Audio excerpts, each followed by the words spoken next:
I'm not sure we started, but it says I'm live now. That's a comfort. Happy Saturday morning cartoons, everyone. I'm at a different angle this morning because I'm going to do something a little bit different, but not that much different for Saturday morning.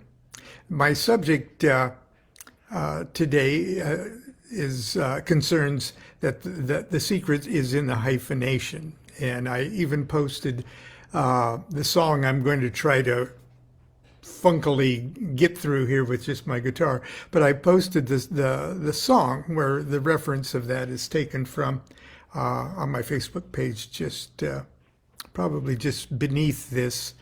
If we're Facebook friends, you can hear the properly recorded song. Now, you may not think that there is a connection between the song and the little piece I'm going to share about duality. But everything, as the rabbi says, everything in heaven and earth is connected to everything else in heaven and earth.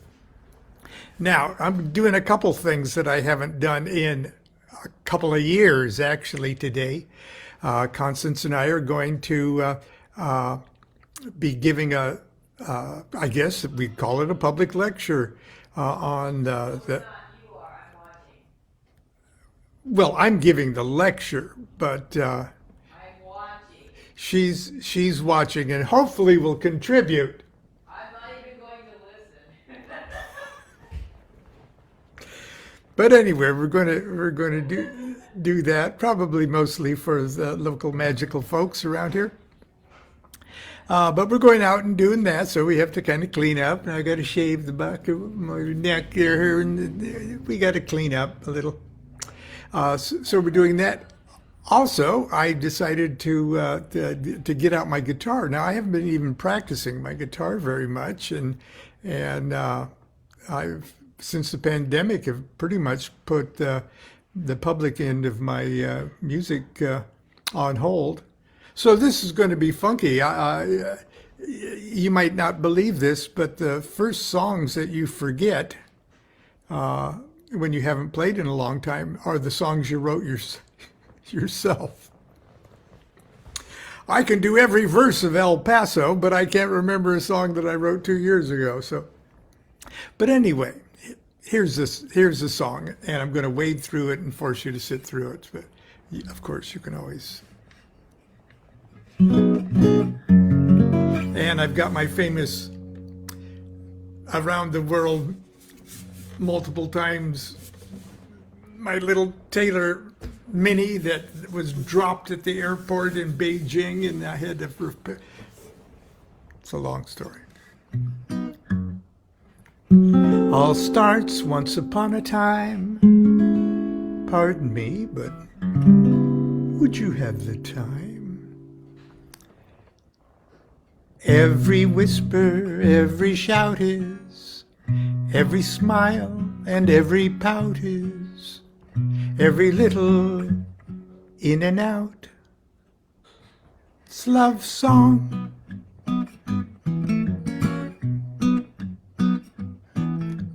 Big bang banged, nature rang out a love song. Big Ben rings, singing London a love song.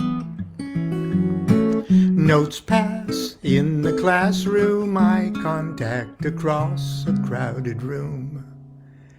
Every ring of every bell is, every rendezvous hotel is, every gee, I think you're swell's love song. At the beach, seagulls screech out a love song. Teachers teach 8 parts of speech to write love songs. Nouns, verbs only function to express love's sweet conjunction. Every would you care to dance is, each baguette in Paris, France is, every crazy romance is love song. When atoms bind into molecules, that's how they say I love you. Hearts break when lovers part, that's a love song too. Tap dancers tap, thunder claps out a love song. Mind the gap, rising sap is a love song. Sweetheart, don't be nervous, let's stay in bed and call room service. Every chemical reaction, every stab at satisfaction, every chain reaction is love song. Hard and soft, on and off is a love song. Height and depth, width and breadth is a love song. Touche, please and thank you, you've been naughty, should I spank you? Every crush and fascination, every wink and sly flirtation, each and every hyphenation's love song.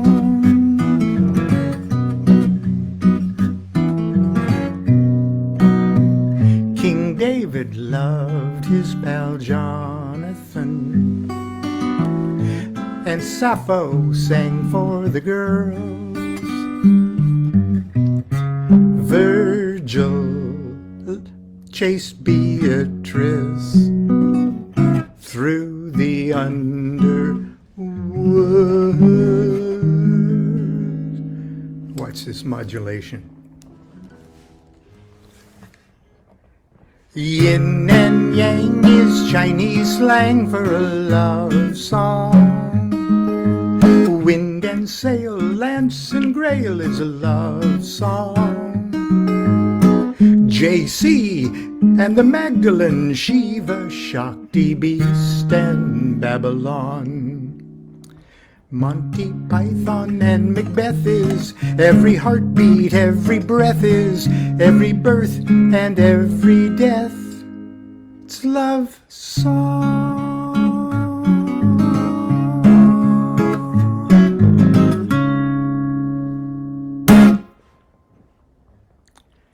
I can hear the thundering applause out there. Thank you. Okay, that's my introduction to duality. No, actually, I got a ton of those things. And if I can find ourselves a tree of life diagram here, just when you start to wonder if this thing is good or if that thing is bad, or if this thing is evil or if that thing is evil, or if the Illuminati is bad or the Illuminati is good, or whether existence is good or whether existence is bad, just get over it.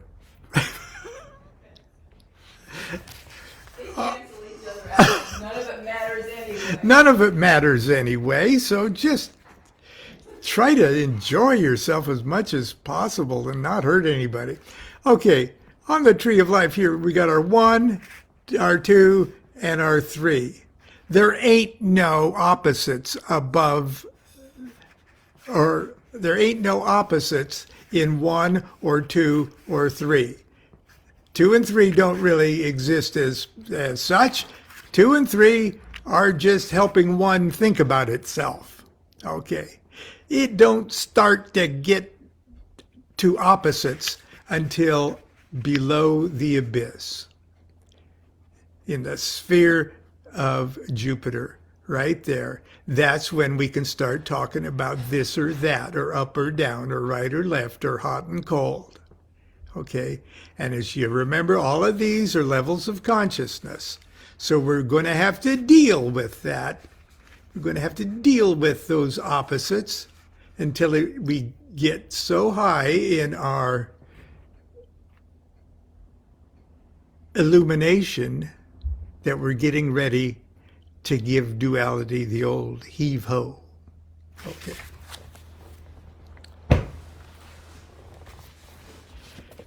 Reading from the Book of Ordinary Oracles, DuQuette writes this.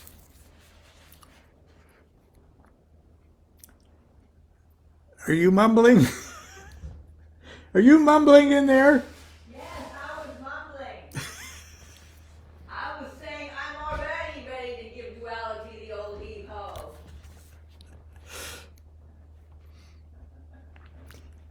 Thank you for sharing. You asked.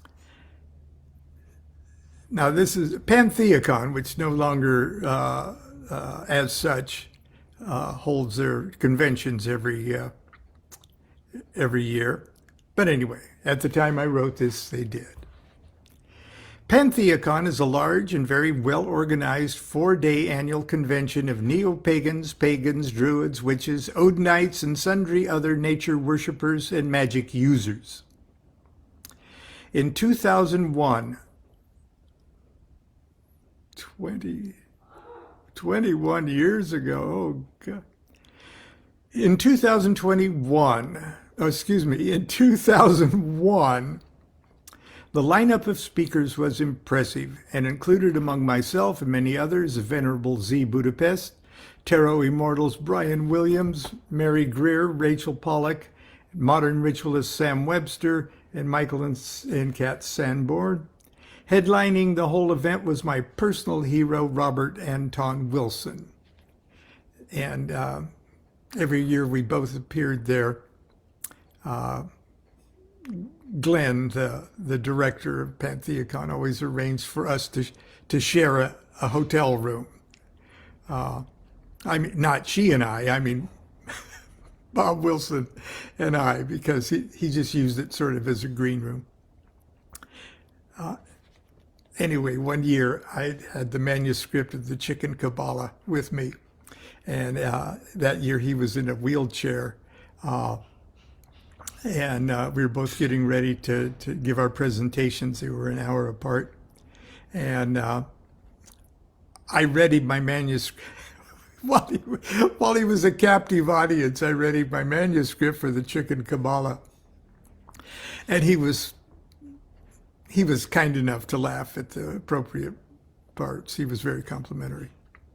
But what could he say? He was locked in a hotel room with me. Okay, I digress. There were so many stars of the subculture firmament running around the hotel that I told my audience I felt like the fourth wise man whose gift was a honey-baked ham.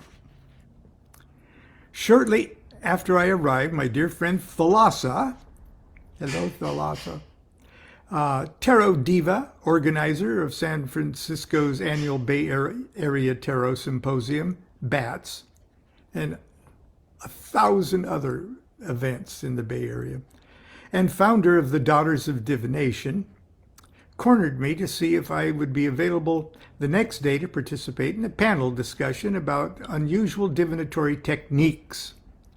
She said it'd be fun and relaxed, and I thought for a moment, and then I said, sure. The reason I so readily agreed to risk humiliation before a mob of knowledgeable and militant esotericists was that it just so happened that I had in my pocket, at that very moment, the most potentially powerful divinatory device in the world. The ancient and awesome prophetic tool that answers correctly 100% of the time. The mother of all augury. The oracle of Ko-Ween.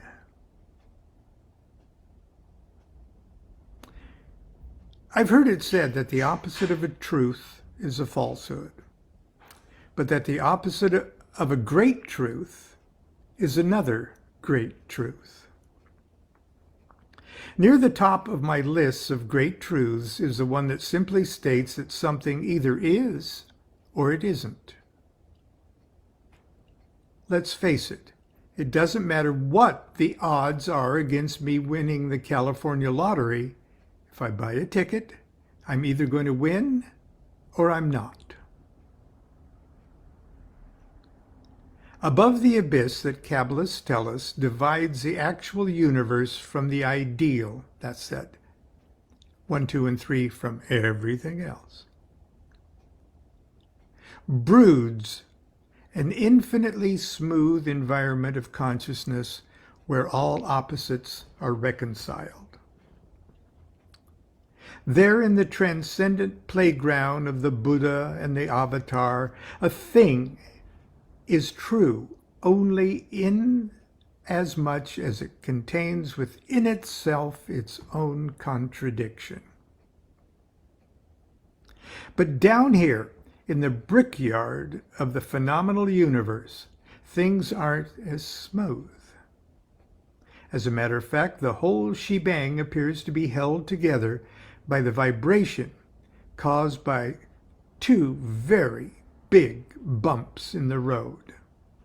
Bumps that cause every element of mind and matter to be splashed against the canvas of polarity.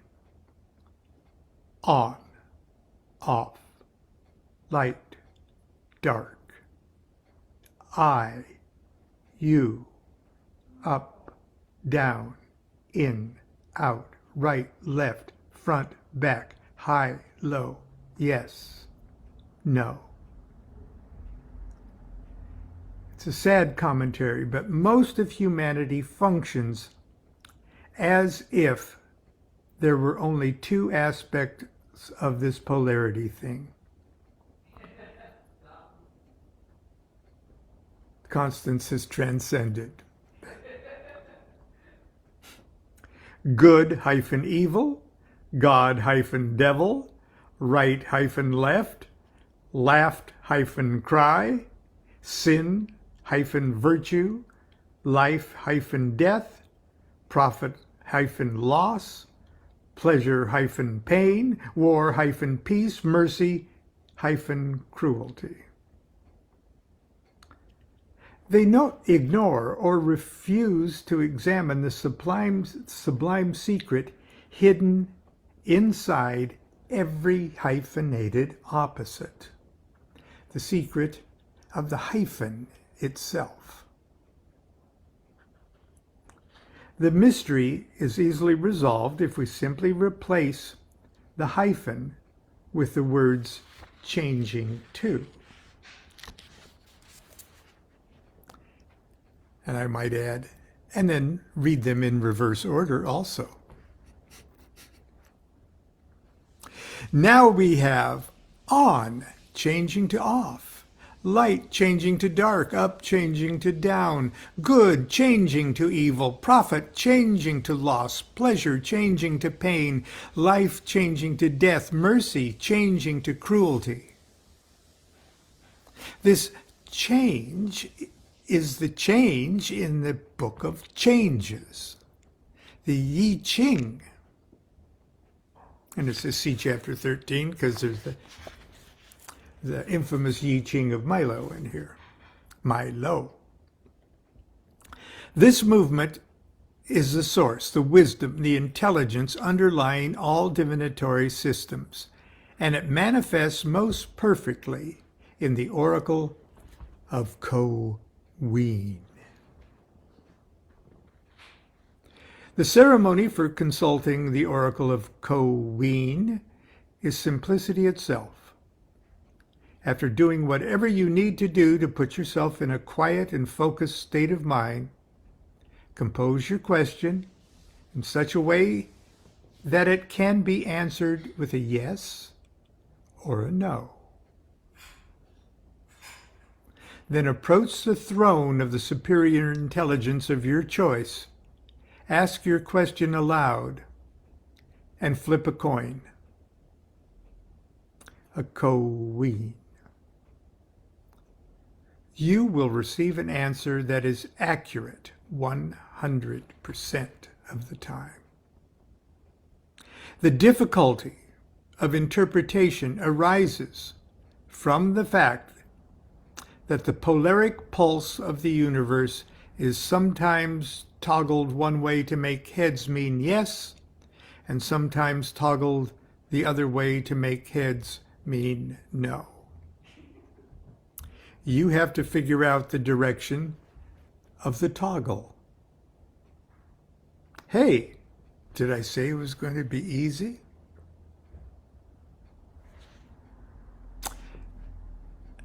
I know that's very flippant and sophomoric for me to leave it like that.